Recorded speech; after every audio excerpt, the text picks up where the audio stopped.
वालेकुम स्टूडेंट्स, कैसे हैं आप सब। उम्मीद है आप सब खैरियत से होंगे। मेरे चैनल पे आप सबको खुशामदीद। काइंडली मेरे चैनल पे सब्सक्राइब कर दें और बेल आइकॉन का बटन दबा दिया करें ताकि मेरी हर आने वाली वीडियो आप तक पहुंच सके। स्टूडेंट्स, आज जो लेक्चर हम करने जा रहे हैं वो एमए इंग्लिश के पार्ट 2 का जो पेपर नंबर 5 है, ऑप्शनल पेपर, उसका एक सब्जेक्ट है literature around the world in English. उसमें हम सेकेंड ड्रामा जो है ट्रांसलेशंस, जिसको ब्रायन फ्राइल ने लिखा है, वो हम करेंगे आज। पहला जो कि the house of Bernardo Elba Spanish play था, वो हमने कंप्लीट किया था। जैसा कि आप सब जानते हैं कि आज डेट शीट अनाउंस हो गई है एमए पार्ट 1-2 की। एमए पार्ट 2 का जो फर्स्ट पेपर है वो 1 सितंबर से स्टार्ट हो रहा है और last paper literature around the world in English जो है वो 15 सितंबर को है। तो स्टूडेंट्स, इस हवाले से आई होप सो कि मैं अपने लेक्चर पूरे कर लूँगा एग्ज़ाम से पहले specially literature around the world in English का। ट्रांसलेशन पे बात करते हैं बगैर रुके हुए। Let's begin with the writer as well. Brian Friel, he was Irish dramatist. ये आयरिश प्ले है students, and he was born in 1929 and died in 2015, and this play is written in 1980. So let's begin with a play. Translation is a play in 3 acts. 3 act में इसको लिखा गया that looks at language. This play is about language and is only language. Brian Friel ने जो ये play लिखा है ये लैंग्वेज के जो है ना बलबूते पे लिखा है। इसका ट्रांसलेशंस ही मतलब है। और ये चूँकि कल्चर, इंपीरियलिज्म और कॉलोनियलिज्म के जो पर्सपेक्टिव में लिखा गया। स्टूडेंट्स, आप जानते हैं कि कॉलोनाइज था ये भी आयरिश, जो आयरलैंड है अंडर इंग्लैंड। तो and the history of culture imperialism in Ireland, किस तरह लोग जो है वो इंग्लिश जहाँ पे भी जाते थे वहाँ पे जाके अपनी जो लैंग्वेज, अपनी एजुकेशन है वही लोगों को देते थे। इस वजह से जो था आयरलैंड में भी यही कुछ था। इसके बाद दूसरा जो है the play takes place in 1833। इसका जो बैकग्राउंड वो 1833 में लिया गया है। And examines the leaves of Irish, किस तरह एग्जामिन किया किस तरह आयरिश लोग रहते थे। And English tension in a small provincial town, और छोटे से टाउन में इंग्लिश जब आए तो किस तरह उन्होंने जो है वो लोगों को के ऊपर ओवरकम किया।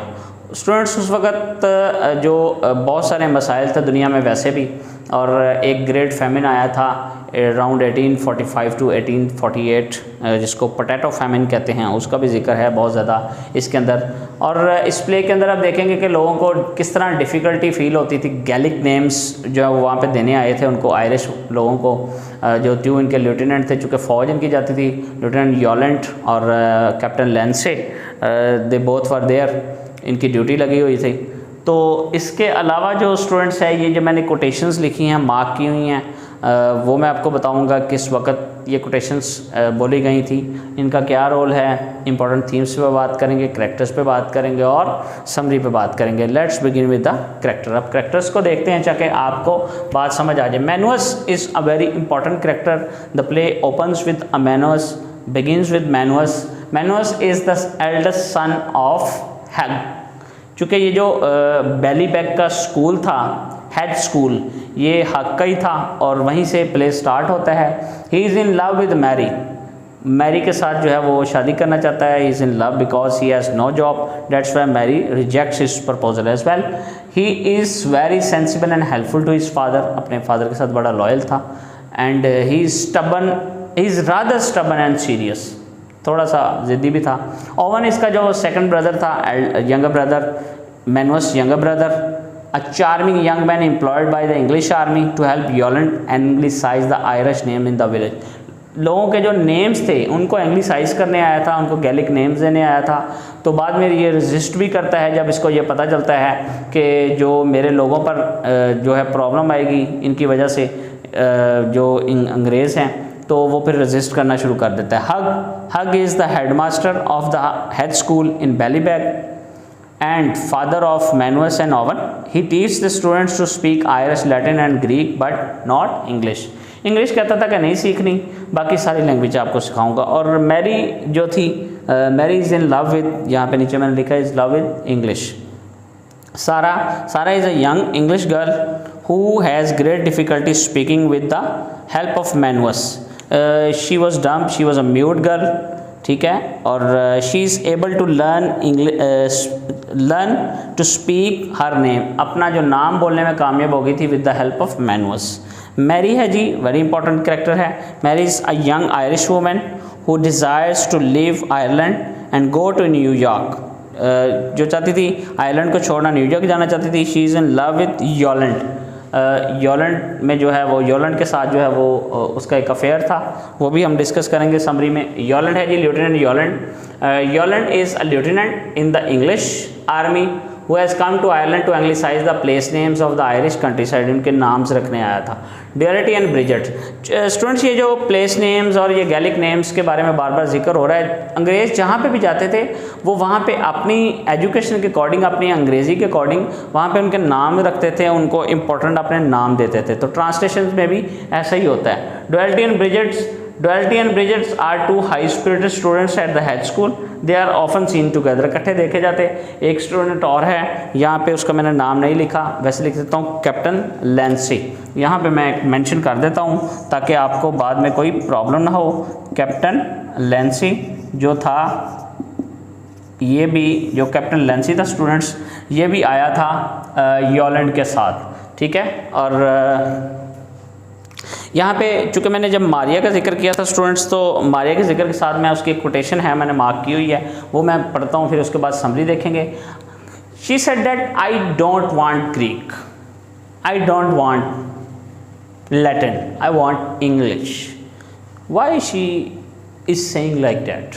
Obviously there are so many peoples, you know, at that time when people were colonised by England, you know, coloniser जो थे वो अपनी लैंग्वेज में लोगों को, जो है अपनी लैंग्वेज के बलबूते पे लोगों पे हुक्मरानी करते थे। तो some were, you know, some are expressed by them, तो बहुत सारे इम्प्रेस हो जाते थे। तो जो मारिया थी, she is also impressed by Yolland and उसका एक जो उसके साथ अफेयर भी चलता है, तो वो भी हम डिस्कस करते हैं। अब समरी को स्टार्ट करते हैं। समरी जो स्टार्ट होती है हेड स्कूल से होती है, in a small town Ballybeg, Ballybeg उसको इंग्लिश में बोलते हैं, बैली बैग। यहाँ पे जिस तरह लिखा हुआ है स्टूडेंट्स, यहाँ पे मैं आपको दिखाता हूँ, ये देखें बैली बैग। इसको हम दूसरे सेंस में जब लिखेंगे तो हम इस तरह लिख देंगे इसको, बैली बैग को। यहाँ पर मैं लिख देता हूँ बैली बैग,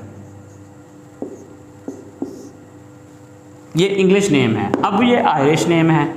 तो मैनुअस जो था, उसका जो एल्डेस्ट सन था हक का, वो जो था उसकी वजह से स्टार्ट पे ही प्ले के जो सारा होती है, she won't be able to speak but to learn her name in English, only name to learn English with the help of Manus. और वो सारा बोलती है, तो इसको बहुत सारी प्रॉब्लम, डिफ़िकल्टी फील होती है, म्यूट है, और इसका जो लेम सन जो होता है मैनुअस वो, और उसका जो दूसरा बेटा Owen is entrapped, you know, towards English as well. तो हमने देखा, हम जब नॉवेल्स पढ़ते हैं तो हम थिंग्स फॉल अपार्ट की बात करें, हम जो है ट्वाइलाइट एंड डेली की बात करेंगे, कोई ना कोई एक ऐसा ज़रूर होता है जो यू नो इम्प्रेस टूवर्ड्स और हिज और हर अटेंशन टूवर्ड्स जो है अंग्रेज़, उनकी तरफ ज़रूर होती है। यहाँ पे भी यही था। तो ओवन भी जो है वो इम्प्रेस हो गया, उधर चले गया, मैरी भी हो गई। तो मैनुअस जो था वो, चूँकि he is in love with Mary and he proposed her, but unfortunately she rejected to say that you have no job, so please find out job by yourself. एक दूर दराज से लोग आते हैं, वो इसको एक स्कूल में जॉब ऑफ़र करते हैं जो डिस्टेंट आइलैंड पे होती है, वो उसको एक्सेप्ट कर लेता है, और वो जानता है कि ये बात जब वो मैरिया को बताएंगे तो वो बहुत ज़्यादा खुश होगी। जब वो बताता है तो ऐसा ही होता है। So they decided to get married, but she wants to go to another place, to New York. So क्या होता है, they you know go somewhere in club and they have a mutual relationship with each other and they you know kiss each other, तो they are close together, close आ जाते हैं, kiss करते हैं। तो इस बात का जो है लेटर ऑन मैनुअस को पता चल जाता है। तो मैनुअस जो होता है वो बहुत ज़्यादा जो है ना वो प्रॉब्लम में आ जाता है, बहुत ज़्यादा उसको दुख होता है कि इसने शी हैज़ डिसीव्ड मी, इसने मुझे डिसीव किया है, तो ऐसा नहीं होगा। तो फिर क्या होता है, अब वो जो है ना वो इसको इसके हाल पे छोड़ देता है। नेक्स्ट डे क्या होता है कि जो लेफ्टिनेंट यॉलैंड होता है, ये जो लेफ्टिनेंट यॉलैंड होता है ये गायब होता है। तो इस वाक़े के बाद, इंसिडेंट के बाद, जो कैप्टन लेंसी होता है वो उसके बाद जो अनाउंस करता है कि अगर 48 आवर्स के अंदर अंदर जो ये लेफ्टिनेंट है यॉलैंड अगर ना मिला तो सबसे पहले मैं आपके लाइफ स्टॉक्स जो हैं, आपके भेड़ बकरी हैं, वो उनको मार दूंगा, फिर मैं आपके घरों को तबाह कर दूंगा, फिर मैं आपके क्रॉप्स को तबाह कर दूंगा, फिर मैं आपके घरों को तबाह कर दूंगा। जब ये बात ओवन सुनता है, पहले वो इनकी हेल्प कर रहा होता है, फिर इनके अगेंस्ट जो है रेजिस्ट करता है कि नहीं ऐसा नहीं कर सकते। तो फिर क्या होता है, जो लेफ्टिनेंट होता है वो 48 आवर्स में तो नहीं मिलता, उससे पहले ही जो है वो प्ले का अख्ताम हो जाता है। तो बेसिकली जो प्ले है उसका कोई इस तरह से सर पैर नहीं है। बेसिकली जो समझाना चाहता है राइटर, वो ये समझाना चाहता है कि अंग्रेज़ जहाँ पे जाता है वो अपने एम्पीरियलिज्म के थ्रू अपनी हुक्मरानी जमाना चाहता है, वो कॉलोनाइज करता है, कॉलोनाइज करता है आपको, ठीक है। They are colonisers and we are colonised. आपको कॉलोनाइज करता है through language, through imperialism, through their education, through so many other things as well. उनके पास जो फैसिलिटीज़ हैं उसके ज़रिए। तो लोग जो हैं वो ट्रैप ज़रूर हो जाते हैं, ट्रैप होके इस तरफ आना ज़रूर चाहते हैं। लेकिन हमने चूँकि एमए इंग्लिश में कर रहे हैं, एमए इंग्लिश में लिटरेचर के अंदर, इंग्लिश लिटरेचर के अंदर हमने बहुत सारे जो चीज़ें पढ़ी हैं, कल्चर एंड इंपीरियलिज्म को पढ़ा हमने किसी को भी नावल को खोल के देख लें, वो जो कॉलोनाइज स्पेशली जो लिटरेचर है 19वीं सेंचुरी का और 20वीं सेंचुरी का, वो लिटरेचर जो है वो कल्चर एंड इंपीरियलिज्म पे ज़्यादा है, कॉलोनाइज और डीकॉलोनाइजेशन पे ज़्यादा है। फिर ये डीकॉलोनाइज हुआ जाकर 20वीं सेंचुरी में 1921 में आयरलैंड। तो उस वक्त तक जो है लोग जो थे वो इसको गैलिक नेम दे चुके थे। ये टोटल सब एंड सब्सटेंस है प्ले का। इसके बाद मैं स्टूडेंट्स ये जो कोटेशन लिखी हुई है हक की, to remember everything is a form of madness. वो कहता है कि हर चीज़ को याद रखना ये भी एक मैडनेस है, वो चीज़ों को याद नहीं करना चाहता। क्योंकि उसने अपने स्कूल के अंदर, although he was a drunk person, drunk था, तो वो कहता है कि जो मेरे स्कूल के अंदर जो लैटिन है, जो ग्रीक है, वो सिखाई जाएगी, इंग्लिश नहीं। फिर at the end of the play, यहाँ पे प्ले ख़त्म होता है कि वो मारिया को कहता है उसकी जो एब्सेंस के बाद, वो कहता है मारिया को कि चलो आओ मैं तुम्हें अपने स्कूल में जो है इंग्लिश भी सिखाता हूँ। हम यहाँ पे ज़बरदस्ती देखें, हमारे पाकिस्तान में जब कॉलोनाइज हुआ तो उसके बाद इंग्लिश जो है वो एज अ कंपलसरी सब्जेक्ट कर दिया गया। उनके जाने के बाद उसके इम्पैक्ट ज़रूर होते हैं, इफ़ेक्ट ज़रूर होते हैं। वहाँ पर भी फिर इसी तरह हुआ, जब वो जा रहे थे या वो अभी वहीं पर थे, तो कुछ स्कूलों के अंदर फिर इस तरह इंग्लिश जो है वो एज अ कंपलसरी सब्जेक्ट हो गया। वहाँ पे उसने कहा चलो मैं इसको सिखाता हूँ, लोग सीखना चाहते हैं, इस तरह तो छोड़ के लोग जो हैं वो चले जाएंगे तो दूसरे शहरों में, दूसरे कंट्रीज़ में।